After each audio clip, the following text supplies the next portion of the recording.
Let's start with something familiar. You sit down to do something important. Maybe it's a report, a message you've been avoiding, a decision you know you need to make. You open the file, you look at it, and then you check your phone, just for a second, then another, then something else, and suddenly, 40 minutes are gone.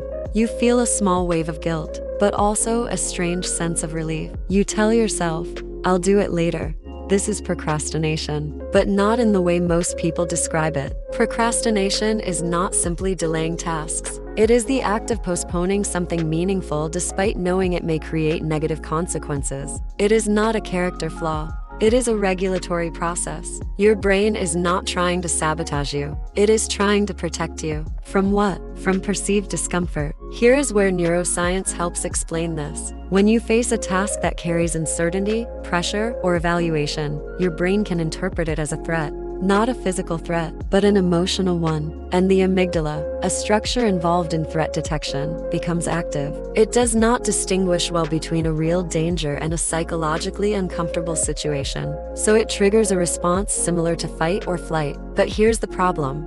You cannot fight a spreadsheet. You cannot run away from a conversation. So the brain finds a third option, avoidance. And avoidance, in this context, becomes procrastination. Because the task is not urgent in a physical sense, it gets pushed aside. The brain chooses immediate emotional relief over long-term benefit. And this works, temporarily. Because when you avoid the task, discomfort drops. That creates reinforcement. Your brain learns, avoiding reduces tension. So next time, it avoids faster. There is a well-known experimental study that illustrates this pattern. Participants were given tasks with different emotional weights. Some tasks were neutral, others involved evaluation or potential failure. The result was consistent. The more emotionally charged the task felt, the more likely participants were to delay it. Not because the task was harder, but because it felt heavier. This leads to something important. Procrastination is not about laziness. Lazy people avoid effort,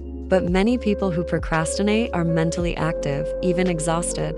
They think about the task repeatedly. They worry about it. They feel tension around it. This is not apathy. It is over-engagement, and personality plays a role here. People with higher sensitivity to evaluation or stronger perfectionistic tendencies tend to procrastinate more. Why? Because the task is not just a task. It becomes a reflection of identity. Performance becomes self-worth. So the brain delays not because it does not care, but because it cares too much. And this connects procrastination to other psychological states. Anxiety increases avoidance. Stress reduces cognitive control. Depression lowers initiation energy. Shame reinforces the cycle. And over time, chronic procrastination can even impact physical health. Sleep problems, muscle tension, fatigue, increased cortisol levels, because the mind never fully disengages from the unfinished task. So how do you break the cycle? Not with motivation alone. Motivation is unstable.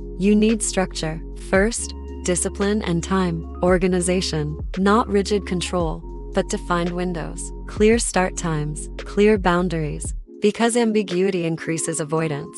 Second, stop being excessively harsh with yourself. Self-criticism increases negative emotion, and negative emotion increases avoidance. So the harsher you are, the more you delay. Third, reduce emotional intensity before starting. You do not need to feel ready. You need to feel regulated.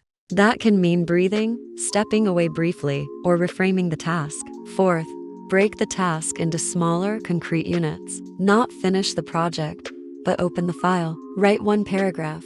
Send one message. The brain resists large, undefined actions, but it accepts small, clear ones. Fifth, remove unnecessary stimuli.